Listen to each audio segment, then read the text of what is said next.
Hello dear learners, this is neurologist with some help of grammatical um, problems, and hope the students of class 9, 10 and 11, 12 and other students also be benefited from these grammatical tips and tricks. I'm starting with changing sentences. This is a lengthy uh, topic.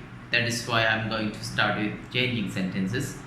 And the students of class 9, 10 especially, you find it too difficult to manage this kind of grammatical topic. So if you follow my channel, you will find some easy tips and tricks here that will probably help you. So first of all, we are going to start with a simple complex compound. This is a lengthy topic, so hopefully we will discuss step by step in my lectures. So hope you will follow this regularly. Please subscribe to my channel. You will find some interesting grammatical discussions here.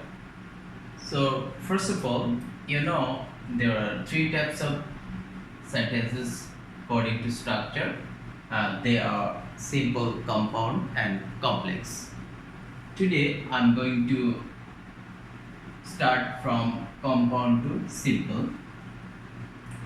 I will discuss only these two types of sentence first and how to change vice versa. So in this process, we have to know clauses. If you know clauses, it's okay, and if you don't know, I'm going to review this once again. Principal, subordinate and coordinating. These are the clauses that you must know to understand this changing. And principal clause, subordinate clause and coordinating clause. The names of these three types of clauses suggest that how they are, how they should be. Principal means the clause that has a good command, that has independence. And subordinate, naturally it means something dependent on something else. Subordinate. And coordinating, that means that is joined by some conjunctions.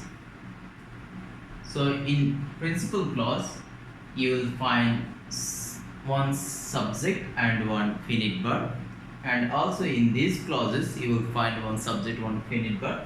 But the principal clause, if separated from the longer sentence, is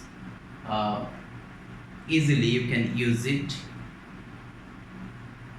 independently, but subordinating clause cannot be used separately. It should be used with another principal clause to make a sense. Again, in coordinating clause, you will find some principal clauses that are connected with conjunctions. So we'll have classes on clause later. First of all, I'm going to help with simple sentence. A simple sentence has a subject and a finite verb, and in this clause you will find only one principal clause, and it might have some phrases to help the principal clause to make a sense or to make the meaning complete. Again, in compound sentence, you see some principal clauses connected with and or but.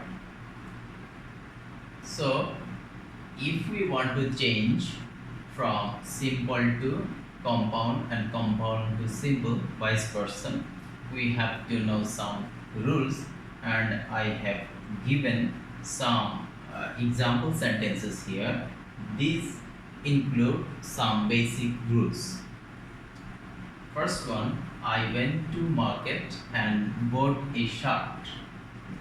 Here you see, if we want to make it simple, it seems like this. Going to market, I bought a shirt. Here you see only one subject and one finite verb, but this finite verb changes into ing form and with the rest of the words before and you have to omit the and. Instead you have to put a comma. So this has become a phrase that is called participle phrase, and if we make this verb, principal verb, into an ing, and it becomes a non-finite verb. Non-finite verb. And this verb has changed into a non-finite verb.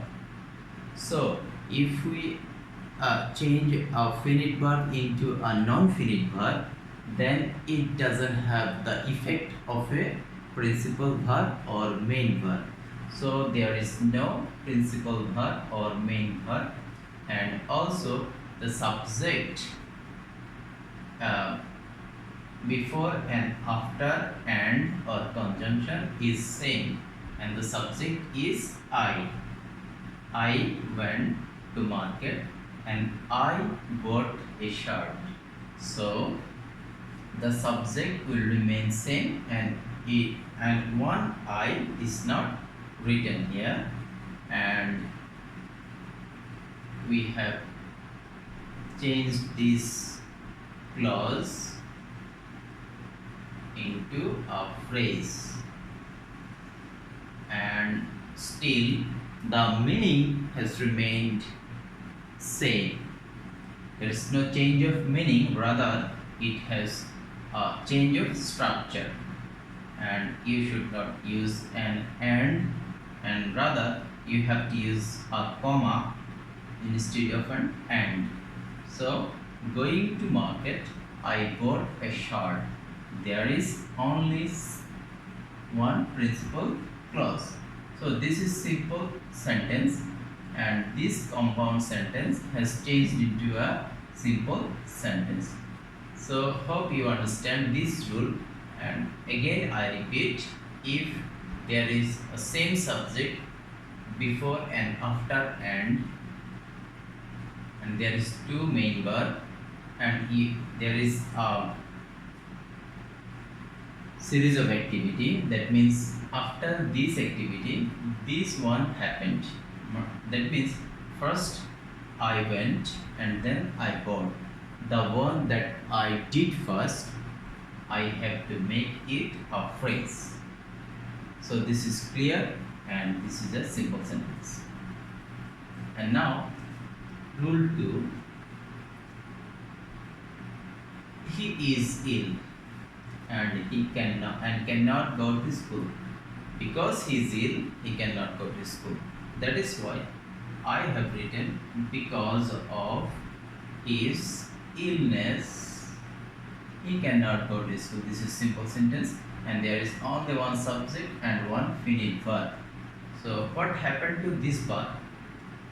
This part, and you do not need to write this given, because this is a phrase, and a phrase do not need any verb, and because of is a phrase itself, phrase preposition, and this subject, and because the subject before and after and or conjunction is same, he is ill and he cannot go to school.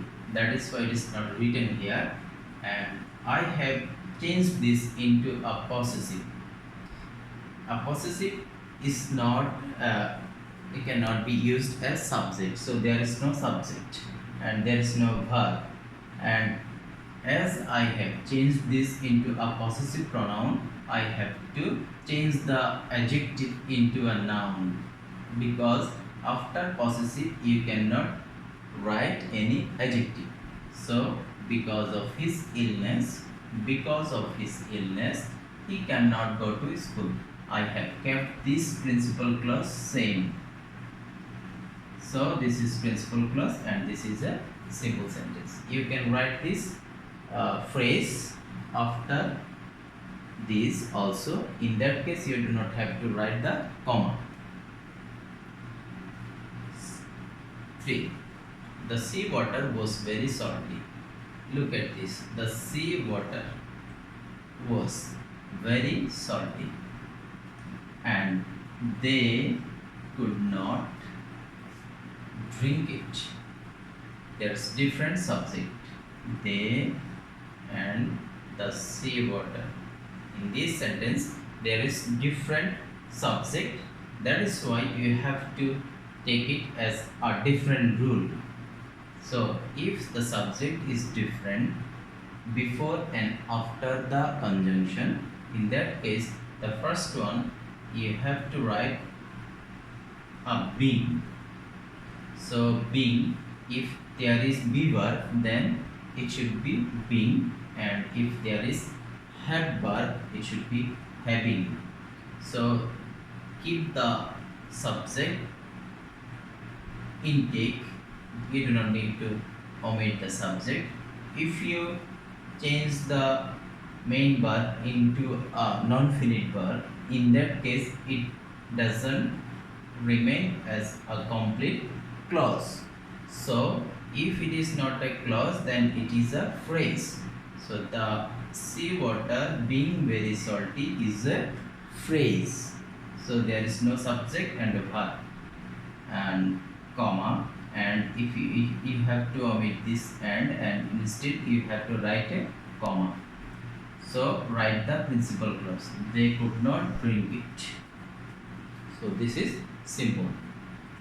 And again you see, the sun had set, past perfect tense, and we returned home, past indefinite tense. So what things happened first? The sun had set. So this should be an ing, and as I have said a minute earlier, if the subject is different, the sun and we, then you have to keep the both subject intake, and just what you have to do is, if there is had, you have to make it into a having. This is a non-finite verb. So the sun having said, keep this principal clause intake. We return home. So this is same rule. Question number 3 and 4 is of same rule. And question number 5, work first. This is imperative, or the conjunction or, and you cannot get the train. Walk first. If you do not walk first, you cannot get the train. So walk first or you cannot get the train. Simple. Without walking first. For this conjunction, you have to write without and write the ing form of the first verb walking, and then rest of the word before the conjunction. Omit this conjunction and write a comma, and write the principal clause same. You cannot get the train. So without walking first, you cannot get the train.